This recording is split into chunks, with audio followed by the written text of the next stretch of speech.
in our industry, we got to be careful because it's been going down this slippery slope of your scripts, your objection handlers, your neural linguistic programming, like your words are used to get advantages on people. And I've found going through all that stuff, there's just more power in a real conversation.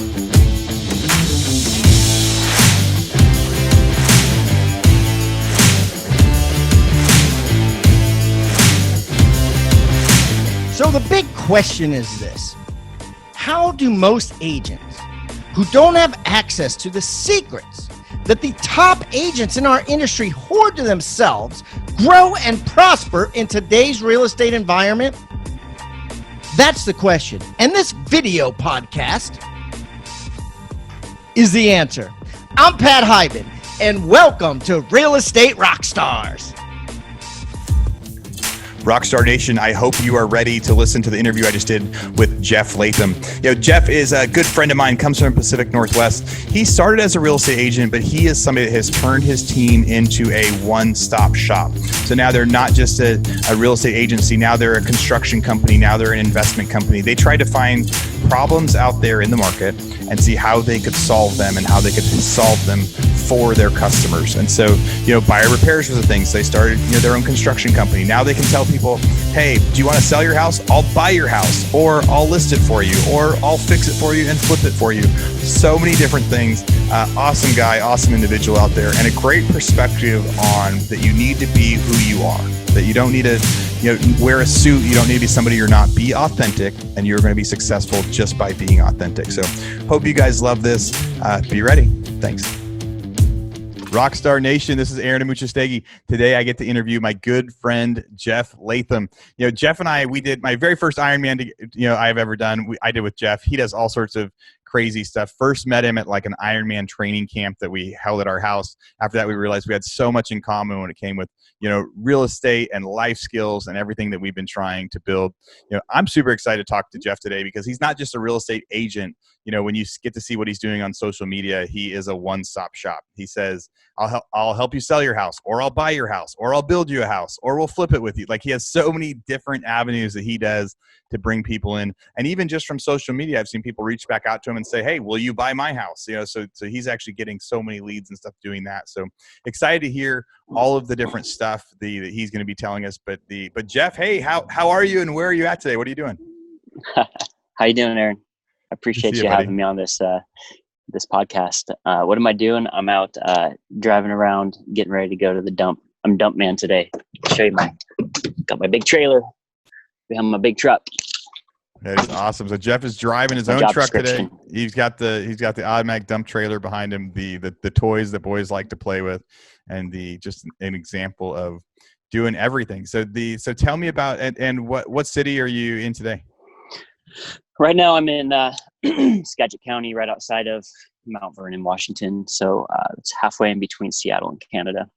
Awesome. And Pacific Northwest up there, beautiful country. And I've seen the pictures of your place up there. It's like you've got views forever. We love it. It's God's country up here. Farmlands, people look you in the eye, shake your hands, say hi. Freaking it's just, awesome! It's like Texas. Yeah, like another version, but but better views for sure. So tell us, when did you become a real estate agent? Oh boy, I think I started selling real estate in 2002. I was 22 years old, and grew from there. So, what's that? 18 years ago. 18 years. So why did you decide to get into real estate so young, like at 22? Like that, I guess that explains why you're crushing it so much. But why were you interested in real estate to start with? I was in college. I was going to Everett Community College, and this teacher, I think her name was Mrs. Maddie or something like that. Her name was Maddie, and it was in a class called Study Skills. And I didn't know why I was going to college. I just knew I had to go for something. And like the first day in there, she says, I don't teach for the money. I teach because I love it. If I want to make money, I would sell real estate. And that was kind of a light bulb moment for me. Because my mom sold real estate, for 10 years prior to that. And so I went home and told my mom I'm dropping out of college. I'm going to sell real estate. And she did her best to talk me out of it or protect me because she knows how rough the business can be. And like mothers would do, right? And Yeah. so the next day I dropped out of college and got my license, and my part-time job of selling real estate income exceeded my career of stacking produce at Albertsons, and I had to make that transition and just went all in about 2 years later, maybe a year and a half later. Yeah. Yeah. So you were doing two jobs at the same time. It was kind of like you had a steady income, but then you would also do some deals and get some commissions that way. What was the big moment for you that you just decided like, hey, I don't need this to, like, this isn't a side gig. This is my career. When the income exceeded the money at Albertsons, right? You know, my mom always told me it's very important to have your benefits and your medical and your dental and a pension. And so it was, for a while there, I thought that was really important. And then I just started seeing my income supersede the income at Albertsons, and I was topped out making like $18 an hour. And back in 2002, that was really good money. But from there, I just saw that it was actually costing me money to have a job. And so I had to make that transition. So and I went for it. Yeah. So then you made the transition over. And then do you remember how many deals you did like your first year or your first couple of years? My first year, I did like, probably 2, and the next year 5, and then 15, and then on up to about 37 a year on my own before Armageddon happened, right? Yeah. 2008. And then went through that and dropped down to about 8 deals a year and hired my first coach, and then bounced up to 20, and then 55, 105, all the way on up to like 263 in 2013. And then we've just been averaging about a couple hundred a year since. Yeah. You talk about Armageddon. So back in like 2008, 2009, we had the real estate crash, right? And so 2005, everybody's doing a ton of deals. Everybody that's in real estate looks like a genius. A lot of our listeners out there, and I think a lot of the real estate agents out there right now didn't do real estate during the crash. Like they got into it after that last recovery and saw that. So like, what was that transition like, or what did you see as a difference? Like 2005, how many deals did you do? And then all of a sudden, when did you realize like, whoa, there's a problem, like this huge shift had happened? For us, it was gradual. We started to see like it was taking longer and longer, and then foreclosures were happening, but we didn't quite we were a home builder at the time. And so we saw like sales were dragging on, but we still had sales from 9 months ago that were closing. So what was that like during that time? Was there a moment where you were like, oh crap, it's not working anymore? And most people quit real estate then, and it doesn't sound like you did quit. No. Yeah. I remember it vividly. The stock market every day was just dropping 500 points a day. Boom, boom, boom. And not unlike what we're experiencing now. Right. And, there came a point where it hit about 9,000 or 8,500. And then it's just like that shift happened and everything just stalled like when the tide changes in the, in the ocean, right? Like nothing was moving no matter how hard you push. And, everything just stopped, and that's when I had to get resourceful. Fortunately, I had a home equity line of credit that I can kind of ride that out along with having to short sell my home and get, strategic to make it through. But it took a little bit to get through that. And then, I hired my first coach. I learned how to market and then to sell homes to people that didn't know me and position myself as the guy that had the bank owned properties, even though I didn't have a relationship with asset managers. I was able to market myself free list of bank-owned properties with pictures and maps. I would advertise those on Craigslist, and people would reach out to me as the guy with the bank-owned properties, and I'd start selling homes again. And then I got pretty busy, and we made it through it. But there's a year and a half, 2 years where it was an interesting feeling.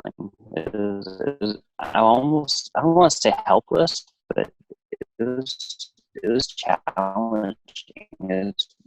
Prior to my personal development, and they'll come through it. There's a gift in it.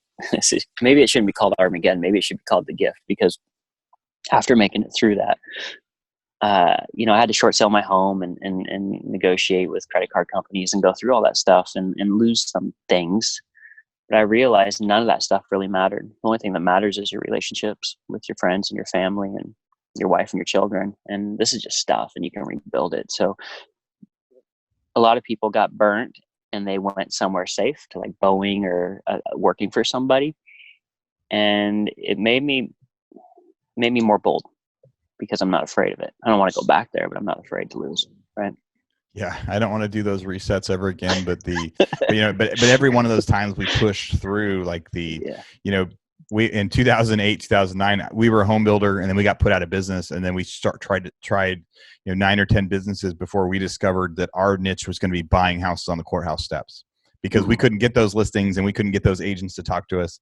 And then back in 2012, 2013, we had to push through and do that again, where we got put out of business because all of a sudden everybody was at the courthouse steps, and we had to change our brand around, and it took some time. But each one of those times we pushed through, it just helps me know, like, it helps us know, like, no matter what happens, you have that, like, that grit, that if something crazy happens, you'll find a solution, you'll find that widget and do it. Like, you've survived it. So did you actually have the bank owned listings, or No. did you, on Craigslist, you just kind of got to say, like, hey, people were interested in bank owned, and tell me about that a little bit.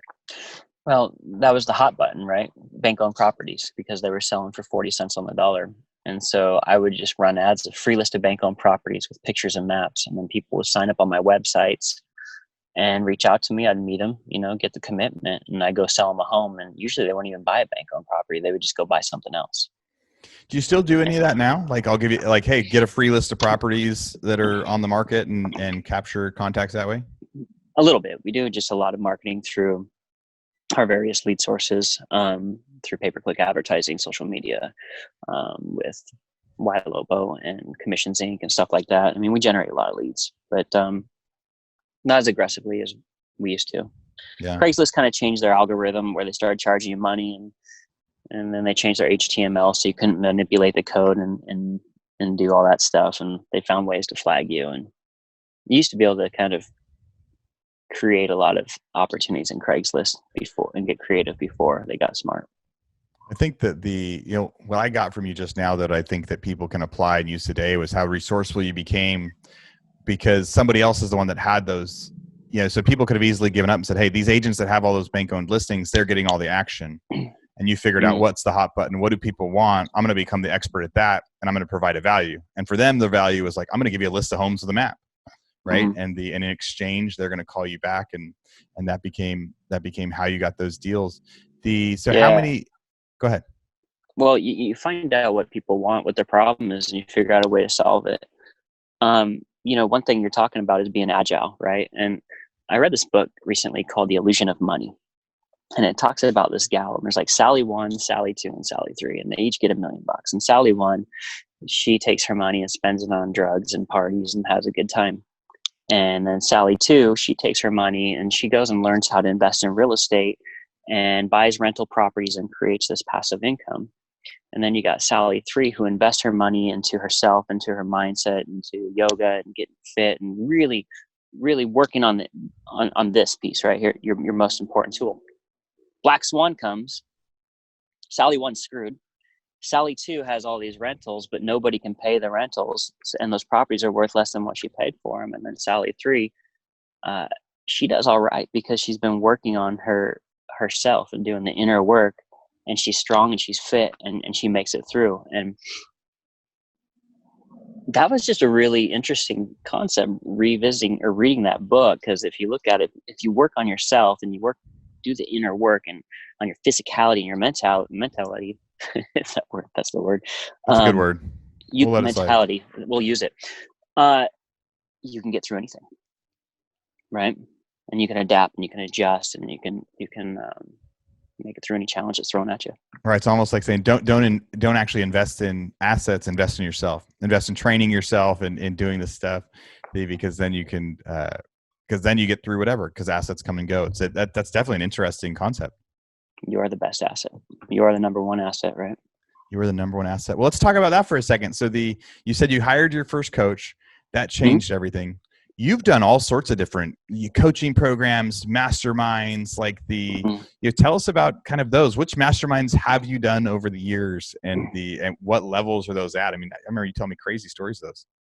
So masterminds, yeah, I've coached with Tony Robbins and his Platinum Partnership coaching.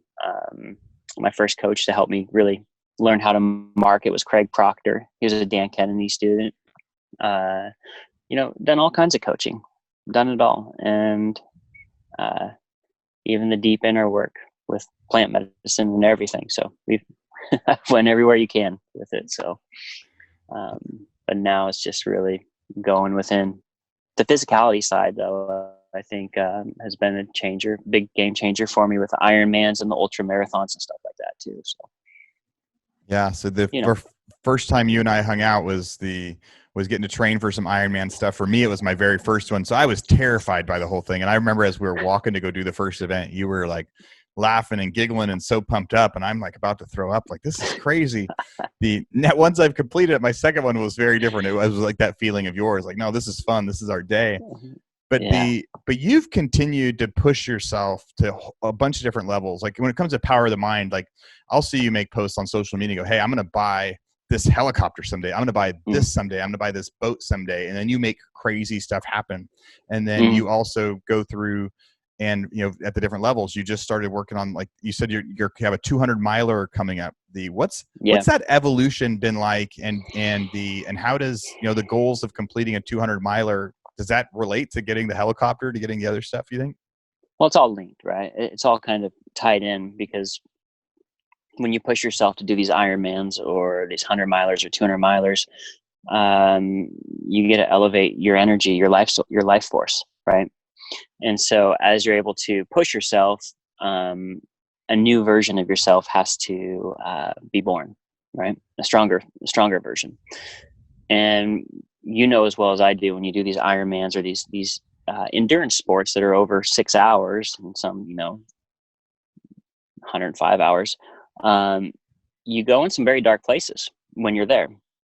You've done the work, but you go to some very dark places where you confront some challenges and the demons in your mind, for lack of better words, right? Where it's like, I want to quit. This sucks. Why am I doing this? The pain is unbearable. To where then you can fight through it and change your physiology by smiling to elevate your energy and trick your body into feeling better and making sure your energy consumption's good. And when you can go through that, right, you can handle anything, right? It's like a rubber band. Once it's stretched, it never goes back to the same size. So when you can stretch yourself and push yourself to have a voluntarily pain, an intentional pain that most people will never experience, where you're just depleted. There's a gift in there, because when you come through, it's powerful. It's crazy. No, I love what you said there too. Like when you're 4 hours into the run or 6 hours into the run or 10 hours into the run and you're dying. And one of the first things you can do is like smile and tell yourself like, I love running. I love biking. I love doing this. And just by smiling, it changes it changes how you breathe. It changes what your heart rate does. It changes, your whole energy level. And that can apply to, running ultra marathons. That can apply to like life's craziness, right? Like the simple part of like forcing yourself to smile and forcing yourself to think positive. It isn't just when people are like, hey, just think positive. It isn't just a mind thing. Like it makes physical changes to your body when you actually force a smile, force a laugh, do that stuff. And that was proven to me doing these endurance type stuff. But then it goes like, oh yeah, in business that works too. In business, we gotta think positive. We gotta do that. Real Estate Rockstars, this is Aaron Amuchastegui. And as you know, when you've been hearing these episodes, so many of our guests give us lots of free gifts and share the tools they've been using to become successful. We've got free real estate tools, scripts, ebooks, marketing materials, and more. We keep track of everything in our vault, and it's updated with new items each and every week. If you want access to that stuff, it's totally free for being a listener. All you have to do is go to agentsuccesstoolbox.com, agentsuccesstoolbox.com, and get your free gifts now. Thinking back to, if you could tell yourself when it comes to when it comes to real estate or maybe any other sort of advice, telling yourself, if you could go back and give your 25-year-old self advice or your 22-year-old self advice as you just got started into real estate, what advice would you give yourself for when it comes to real estate? I would have bought more homes for sure. I would have paid attention to that guy in the corner that was going through the newspaper and looking at all the auctions and going to the auctions and buying properties. That would be probably the one thing, as far as real estate goes. I would definitely bought more homes. Real estate sales, I learned how to market. I learned how to become a better marketer, because I think if you're a good marketer, you can start any business, right? If you know how to generate leads and connect with people and help them solve their problems, you can start a business doing anything. That's probably what I would tell myself. And then maybe just to grow up faster or be a little more mature.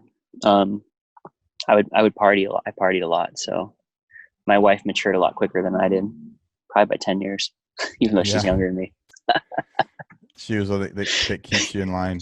So so as you're saying that, it's like reminding agents out there, like when you're an agent, you're going to see a lot of people buying houses and selling and selling. You're going to meet investors. You're going to meet people, and you're kind of saying like you would have paid more attention to like the people that you were earning a commission from. Like maybe you would have paid more attention, like doing what they're doing, learning from them, following the same lessons, that sort of stuff. That could really help. And then one thing was, you talked about mature. Recently you made a post like, hey, you had an agent tell you out there that you were like completely unprofessional. Yeah. And your response, and I thought your response to that was amazing. When I read that, my wife was like, hey, check this out. I love Jeff, when he's out there challenging it. Tell me about that. Tell me about the agent saying that what they did and what your response was. Yeah. We just had a disagreement, and she just sent me a text and said, "You're so unprofessional." Yet in the industry, I feel like I'm the black sheep in the industry, in a good way, right? Intentionally, like I'm just me. I'm authentic, and here, this is my work outfit today: jeans, flannel shirt, ball cap, right? And our team, our company, I mean, we're just different. We might be a little rough around the edges. We climb mountains, we run Ironmans, we push the limits, and we do things different than most companies. We're not your country club polo shirt wearing realtors, right? And there was a time where I had a suit and tie, and I'd go around wearing that thing and with my crew, and the minute I could take it off, I would. It just wasn't me. It didn't feel right. And I feel like this world is starving for authenticity. It's starving for real people to work with, not somebody that's wearing a mask, pretending to be someone they're not. I feel like there's like a death of the salesman. Like if I think of a salesman, this is just my opinion. You see like that guy in 1950 that's leaving his family with his briefcase and his suit, walking out the door, right? And I just get results. Yeah. And when people meet me, like I'm very confident. I figure out what their problem is, and I tell them how we're going to get it handled. And I care about people, and I'm just me. I'm authentic, and I will kick 15 salesmen's ass in volume in deals in a ball cap and a flannel shirt and a pair of jeans. Right. Right. Well, by being, I love that. I love that advice, really. Like that advice and that experience of like being authentic isn't dead.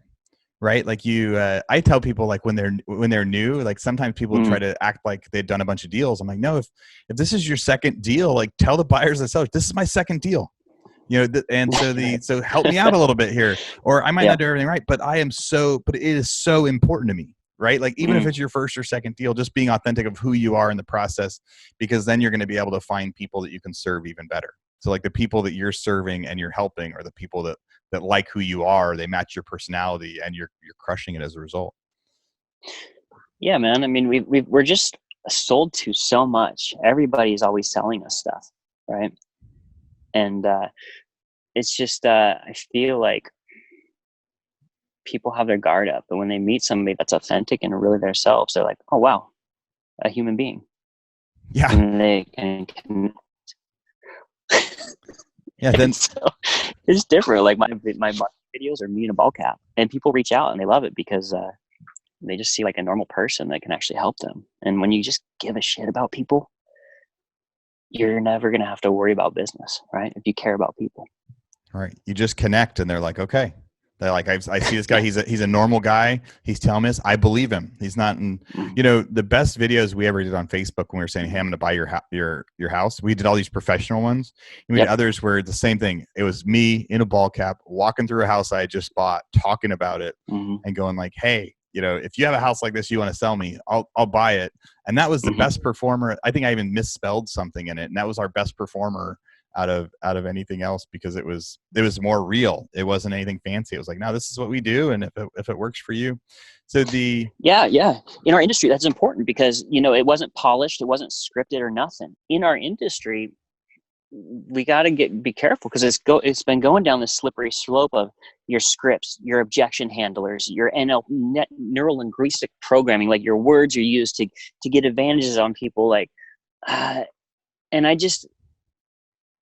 I've found going through all that stuff, there's just more power in a real conversation, right? And the energetic exchange, right?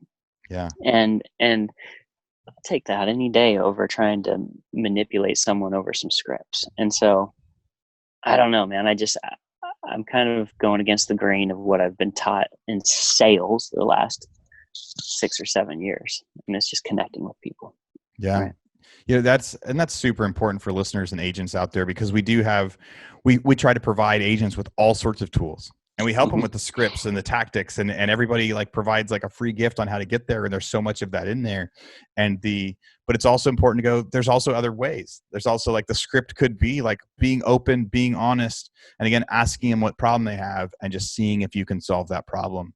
And and that's something that when it comes to solving people's problems, that's something that you've been super unique at.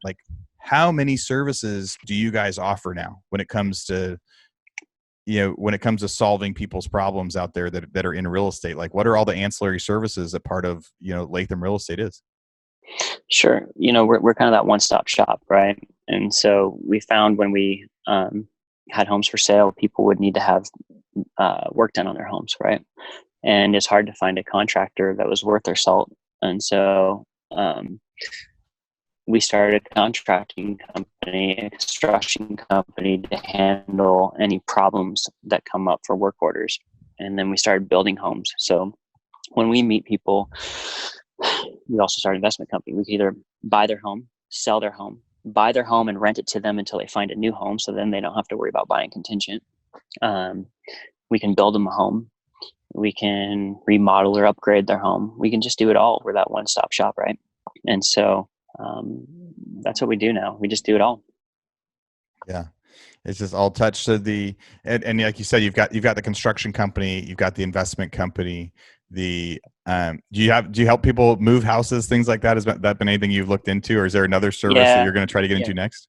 Yeah, I started that, and that wasn't a good idea. So don't start the moving company. Don't start the moving company. What's the biggest problem with that?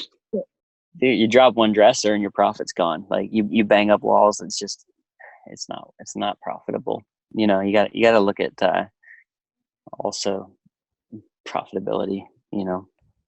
Yeah, wasn't worth the risk. How many deals have you done in the last year? What's the average size of the deals you guys do up there?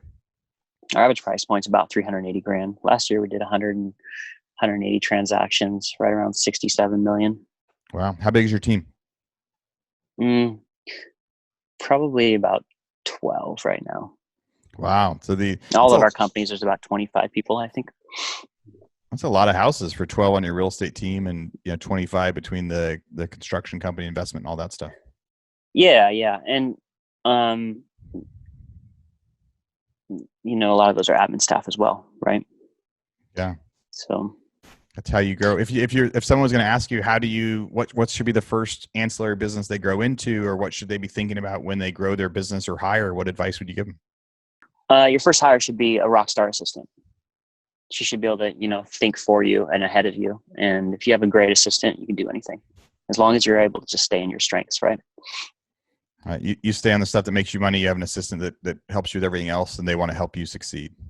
Yeah, for sure.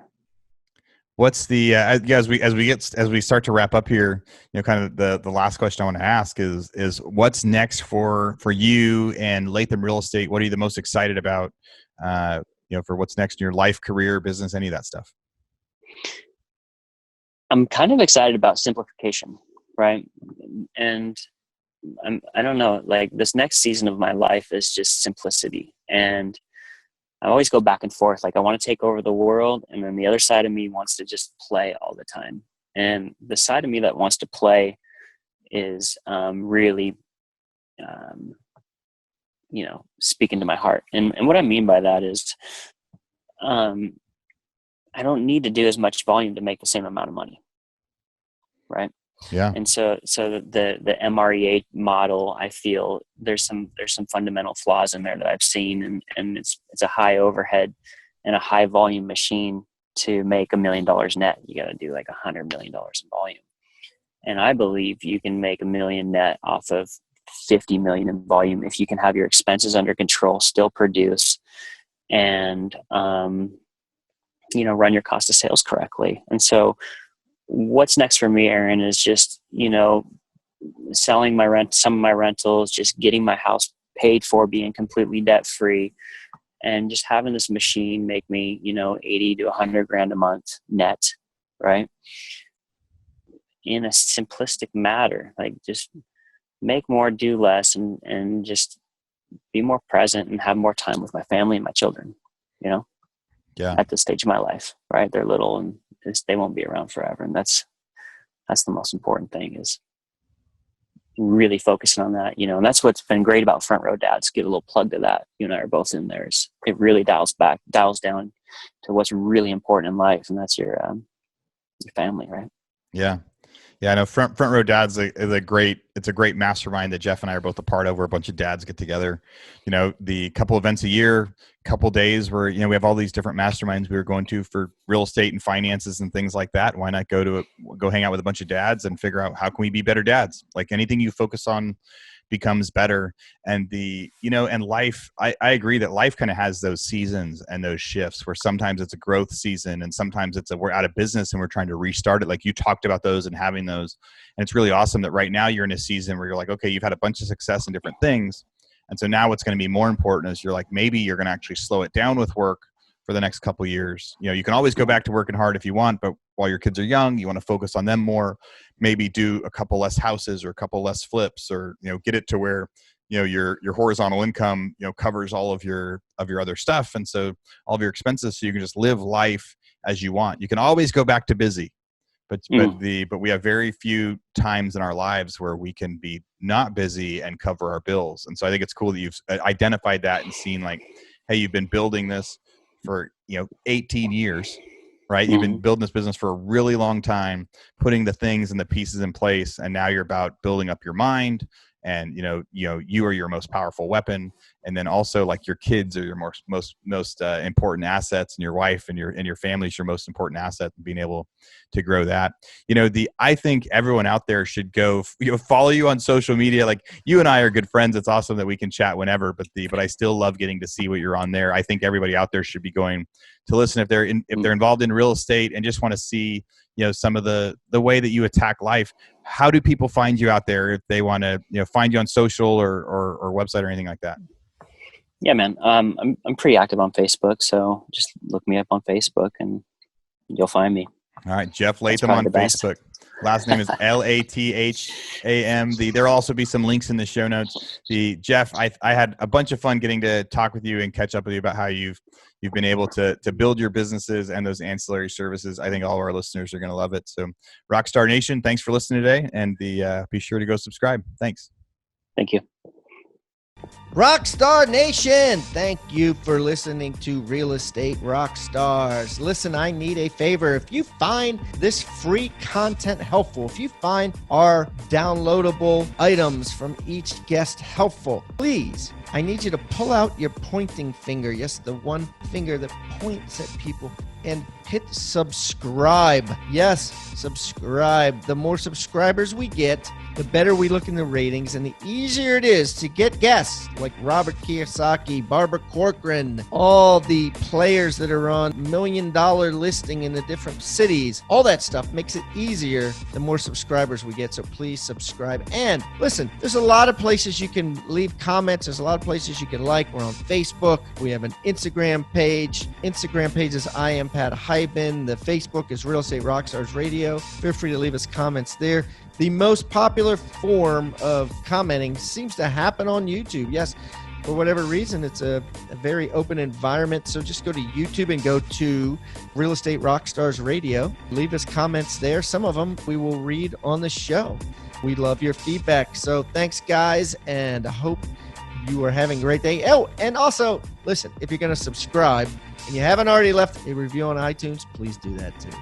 Have a great day, and thanks so much, Rockstar Nation. I really appreciate you.